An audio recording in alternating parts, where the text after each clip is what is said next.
मैं ये नहीं कह सकते हैं कि हमारे है कि हम 400 पार लाएंगे, भविष्य वक्ता है। हम 400 पार लाएंगे कैसे? जैसे चंडीगढ़ में 20 को 12 वाले को जिता देंगे और 20 वाले को हरा देंगे, इस प्रकार से लेके आएंगे अपना। सोनिया गांधी चाहती तो उस समय के कांग्रेस के सबसे कद्दावर और मजबूत नेता प्रणब मुखर्जी को भी प्रधानमंत्री बना सकती थी, लेकिन उन्हें क्या चाहिए थी? एक कठपुतली जो उनकी सुने, जो मजबूत फैसले ना ले सके, सिर्फ रिमोट से चले। तो उन्होंने एक हमारे मनमोहन सिंह जी को मौनी बाबा बनाकर सिर्फ सीट पर बिठा दिया और 10 साल राज किया। यहाँ पैदल चल रहे हैं, पहले भारत जोड़ो यात्रा करी थी, 3 राज्य गवा दिए। उसके बाद जब से यात्रा शुरू करी है, बंगाल गए, बंगाल में गठबंधन टूटा, बिहार गए, बिहार से नीतीश कुमार चले गए, उत्तर प्रदेश में आए हैं, सपा आज चली ऑलमोस्ट जा चुकी है। ठीक है, 1 सेकंड बोलने देना। पहली चीज, दूसरा कानून वापस लिया, इन्हें वो भी नहीं दिया जाएगा। अब ये खालिस्तानियों का समर्थन कर रहे हैं, उन खालिस्तानियों का।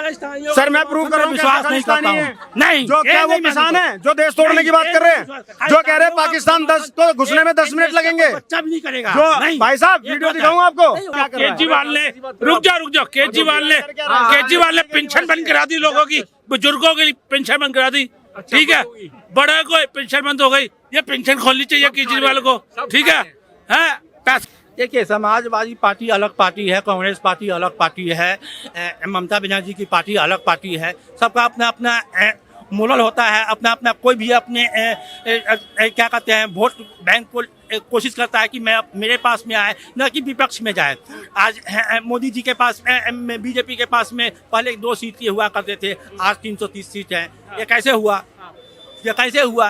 तो वो इसी प्रकार से एक दूसरे से कंप्रोमाइज किए कि हम तुम्हारे साथ में रहेंगे, और तुम्हारे साथ में रहते रहते वो अपना कैरेक्टर बनाए, उसके बाद वो अपना वहाँ अपना राज कर रहे हैं। लेकिन सवाल ये है कि इंडिया गठबंधन जो बनाया गया था वो मोदी को हराने के लिए बनाया गया था ना, तो वो टूटता जा रहा है कि सीट शेयरिंग को लेकर बातचीत चल रही थी कि जब तक सीट शेयरिंग नहीं होगी तब तक भारत जोड़ो न्याय यात्रा में कांग्रेस का साथ नहीं दिया जाएगा। तो मोदी को हराने के लिए जो गठबंधन बनाया गया था ये तो चुनाव आने से पहले टूट गया। देखिए, ये बात आपका कहना सही है, मैं इस बात को मानता हूँ कि आपने गठबंधन जो बनाया वो पूरा नहीं हुआ है। ये बात आपका कहना एकदम सही है।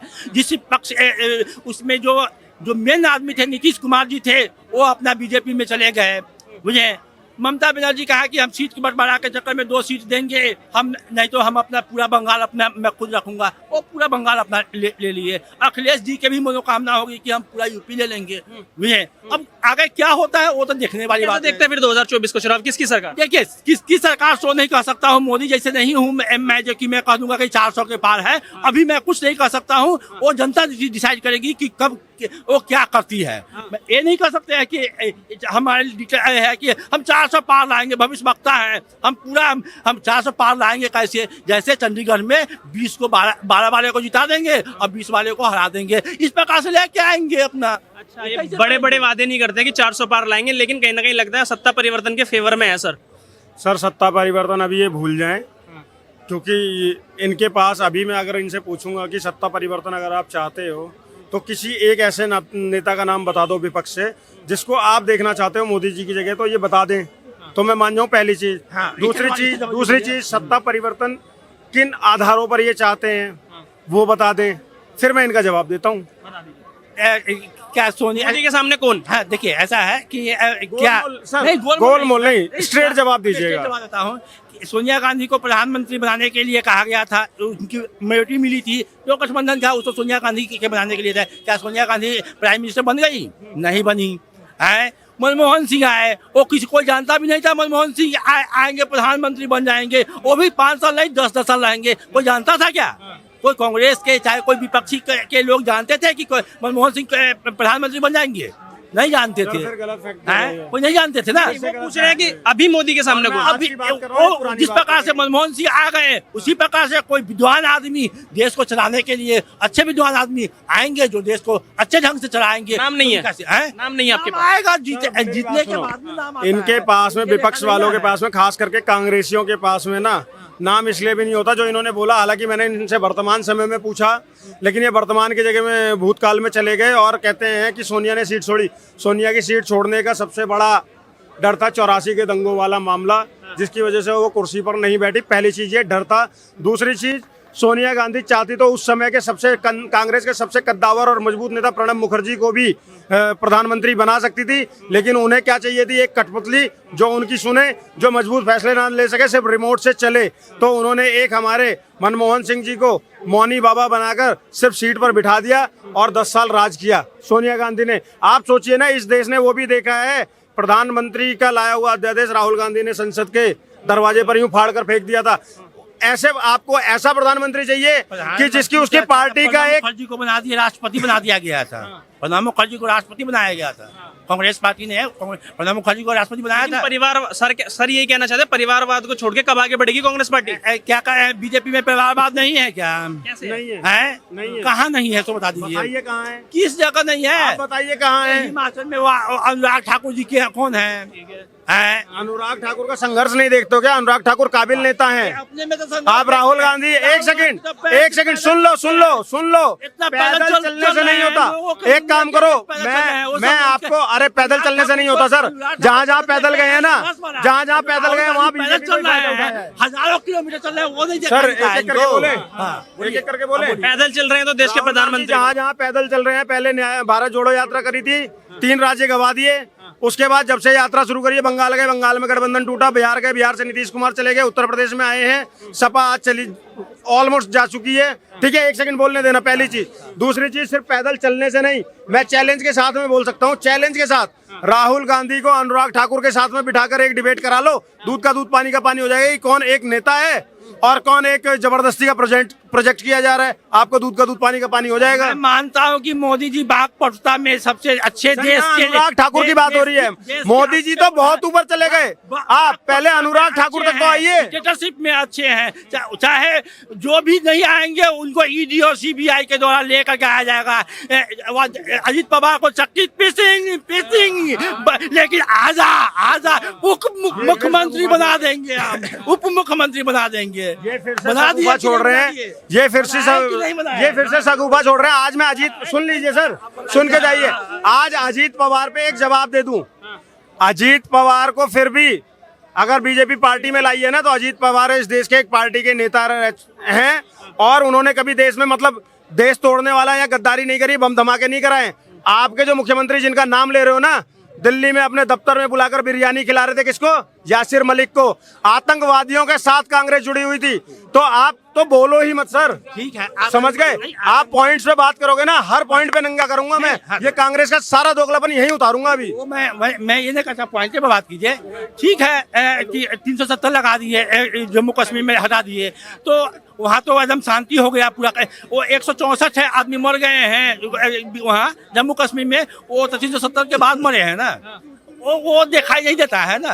लेकिन जो पहले हर घर में से एक पत्थरबाज निकलता था, इससे ज्यादा मरते थे, ये बात मानता हूँ। देखिए, पहले संसाधन कम थे, देश में संसाधन कम थे, आज संसाधन ज्यादा हुआ है, देश तरक्की कर रहा है। संसाधन दिया किसने? क्यों? कांग्रेस ने दिया, कांग्रेस ने दिया। आपका बेस सही नहीं रहेगा तो आप आगे कैसे बढ़िएगा? बेस सही करके कांग्रेस ने दिया था, अब उसके ऊपर आप चंद्रमा पर भेज रहे हैं। एक सेकंड रुक जाइए, एक सेकंड सुनिए, बात सुनिएगा। सबसे पहले भाई साहब मैं बोल लूं, सबसे पहले तो कांग्रेस के जिस बेस की आप बात कर रहे हो ना, अगर कांग्रेस का बेस इतना ही मजबूत होता ना, तो आज 40 सीटों पे सिमटी नहीं होती और एक राष्ट्रीय पार्टी होकर क्षेत्रीय दलों के आगे भीख नहीं मांग रही होती। पहली बात तो ये सुन लो, आज जनता ने नकार दिया इस कांग्रेस को पूरी तरीके से। और आज जो बीजेपी सरकार आई है, देश में 10 साल से सशक्त सरकार है ना, वो 2 थे संसद में, 2 से आज 383 हुए हैं और इस बार 400 पार ना। वो अपने काबिलियत से, अपने विजन से, अपना कार्य कुशलता से, अपनी कार्य क्षमता से और देश में विकास के तहत आ रहे हैं, ऐसे नहीं आ रहे हैं सगुफे छोड़ के। समझ गए बाबूजी? नहीं सर, ऐसा है। अच्छा, कांग्रेस का विजन क्या होगा 2024 के चुनाव में? किन मुद्दों पे लड़ेगी? है महंगाई है, किसान आंदोलन है। 22 में कहे थे कि दुगुना कर देंगे किसानों का, क्या 22 में दुगुना कर दिए? 3 गो बिल लेकर के आए, 1 साल तक किसान को माने मर गए, रोड पर खड़ा होते हुए मर गए। बस उसके बाद कहे कि नहीं गलती हमारे साधना में कमी हो गया, मैं अब डाउन खा रहा हूँ, मैं बिल को वापस ले रहा हूँ। अब आगे से सोचेंगे। अब किसान आए हैं, अब क्या करते हैं वो देखना है। अब देखते हैं हम लोग। महंगाई महंगाई महंगाई बेरोजगारी। मैं बता दूं इनका हिसाब बड़ा वो है, मीठा मीठा गप गप, कड़वा कड़वा थू थू, और चिटवी मेरी पटवी मेरी बंटा मेरे बाप का। जब कानून आया, सर सुन के जाइए, पूरा तो सुन के जाइए। जब कानून वापस लिया इन्हें वो भी नहीं दिया जाएगा। अब ये खालिस्तानियों का समर्थन कर रहे हैं, उन खालिस्तानियों का। सर मैं प्रूव कर रहा हूँ विश्वास नहीं करता हूँ। नहीं, जो क्या वो किसान है जो देश तोड़ने की बात कर रहे हैं, जो कह रहे हैं पाकिस्तान 10 को घुसने में 10 मिनट लगेंगे। बच्चा भी नहीं करेगा। जो भाई साहब वीडियो दिखाऊं आपको वीडियो दिखाऊं। जो बंदे ये कह रहे हैं कि सेना में, सुनिए पूरा बयान बता दूं, बंदे क्या कह रहे हैं, मोदी का ग्राफ बढ़ गया है, उसको नीचे करना चाहिए, ठीक है। दूसरी चीज, एक सेकंड, दूसरा क्या बोल रहे हैं, पिछली बार आया था बच के चला गया था, इस बार बचकर नहीं जाएगा, देश के प्रधान को मारने की बात कर रहे हैं।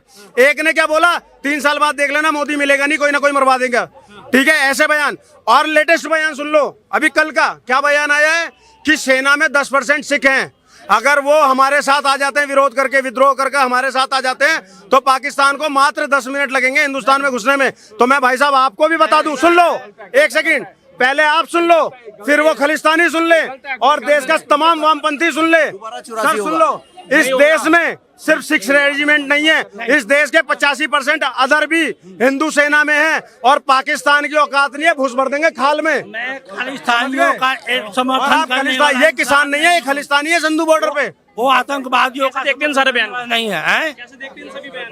नहीं, इन बयानों को देख रहे हैं। G20 के लिए मोदी जी ने अच्छा काम किया, बाहर से लोग आए, G20 बनाया, G20 प्रगति मैदान में सजाया है, G20 में अच्छा काम किया मोदी जी ने, ठीक है। G20 आने वाले टाइम में और अच्छा काम करेंगे मोदी जी, दिल्ली को पेरिस बना देंगे। प्रधानमंत्री मोदी जी को जिंदाबाद, मोदी जी का अच्छा काम करेंगे मोदी जी। महंगाई बेरोजगारी है, महंगाई नहीं होएगी, महंगाई रोकी जाएगी, मोदी जी अच्छा काम कर रहे हैं। अयोध्या में अच्छा काम किया उन्होंने, मंदिर के लिए उद्घाटन कर दिया, और अच्छा काम करेंगे। मंदिर क्या करेगा, मंदिर पे क्या करेगा हम, मंदिर में और अच्छा भी, माथा टेके हम। अभी तो हैं? उन्होंने अच्छा भाई साहब जो केजरीवाल यहाँ कर रहे हैं ना, कोई नहीं कर सकता। बड़े आए, बहुत चले गए, सारे भाड़ में गए। बताइए क्या कर रहा है केजरीवाल? हैं? केजरीवाल क्या कर रहा है? ईडी के सम्मान वापस कर रहा है। की बात कर रहे हो आप केजरीवाल की बात कर रहे हो ना? अच्छा ये केजरीवाल क्या बताओ, कर रहा है? केजरीवाल ने रुक जाओ केजरीवाल ने पेंशन बंद करा दी लोगों की, बुजुर्गों की पेंशन बंद करा दी, ठीक है। बड़े को पेंशन बंद हो गई, ये पेंशन खोलनी चाहिए केजरीवाल को, ठीक है। पैसा कहाँ गया? केजरीवाल अगर इतने ईमानदार हैं तो ईडी के सामने क्यों नहीं जा रहे? क्यों जाए, क्यों बुलाएं? पूछताछ क्यों बोल रहे हैं? शराब घोटाला नहीं जाएंगे, नहीं जाएंगे, क्यों? मर्जी उनकी। मर्जी उनकी? ईडी किसकी है? किसकी है? बीजेपी की। सर इस देश में नहीं, लोकतंत्र है इस देश में। ये अगर ऐसा हो गया तो अगला पाकिस्तान यही है, फिर ध्यान रखना बस, क्या? अगला पाकिस्तान यही है फिर। आप कहना क्या चाह रहे हो, वो समझ नहीं आ रही है आपकी बात। मतलब केजरीवाल अगर ईडी के सामने जाएगा तो देश क्यों पाकिस्तान हो जाएगा, क्यों जाए? अरे सर शराब घोटाले में आरोपी है, कौन कर, उससे बयान ही तो ले रही है, उससे बयान ही तो ले रही है यार। एक बात सोचो, नहीं जाएगा, पावर है, वो पावर है, नहीं पावर है, पावर है। सुन लो सर, सुनो। ये केजरीवाल झूठे सबूत ले लेकर जनता के सामने आया था, तो क्या बोलता हुआ आया था कि ये सबूत है, जिस नेता पर आरोप लगे उसको पहले पद से इस्तीफा देना चाहिए, जांच करानी चाहिए, और वो पाक साफ होता है तो दोबारा से सत्ता में आए। तो आज जब केजरीवाल के ऊपर एक आरोप लग रहा है, उसकी पार्टी के 3 शीर्ष नेता जेल में हैं, तो आज अपनी बात से कैसे पलट गया पलटू आदमी? कैसे पलटू पलट गया आज? अगर प्राइम मिनिस्टर बन जाए ना तो देश का वो कबाड़ भी बेच के खा जाएगा। सुन लिया सर? आप कहाँ से हैं? कौन से? अरे केजरीवाल ने शराब घोटाला। जाओ केजरीवाल खालिस्तानियों से केजरीवाल बताओ, रुक जाओ। केजरीवाल दिल्ली को उसने बोला फ्री बसें चला दी, मेट्रो नहीं, बिजली फ्री कर दी उसने। रुक जाओ अंकल सुनिए, केजरीवाल ने बिजली फ्री का अंकल से सवाल, अंकल नहीं, आपसे तो सवाल पूछ रहा हूँ, आपकी बात रखने का मौका दे रहा हूँ। हमारा मीडिया करेंगे बस, मीडिया अपने जवाब देने नहीं देना, नहीं आप केजरीवाल भक्ति में लीन है। आपको बोलने दो यार। अब सब कुछ से। अरे केजरीवाल जी, अरे वो आ रहे हैं, क्यों आ रहे हैं? तो ईडी के सामने चला जाए ना, क्यों डर रहा है? क्यों डर रहा है? क्या भाई साहब, चलो ईडी की भी छोड़ो, भ्रष्टाचार कर रहा था, अरे आज बोल रहे रहा, हो ना। अरे आज मत बोल भ्रष्टाचार रहा, कर रहा था, आज बोल रहे हैं ना। आज क्यों बोल रहे हो? उस समय तो उसकी औकात आज तो कि यार, आज नहीं मिल रहा खाने किसी को, आज किसी को मिल रहा खाने को, आज किसी को नहीं मिल रहा खाने को। भाई साहब बिक चुका है भाई साहब आज किसी को नहीं मिल रहा खाने को, खालिस्तानियों से पैसा ले चुका है केजरीवाल। उसके यहाँ ईडी अगर ईमानदार है तो क्यों भागता है वो? ईडी के सामने क्यों साक्ष्य क्यों नहीं देता है?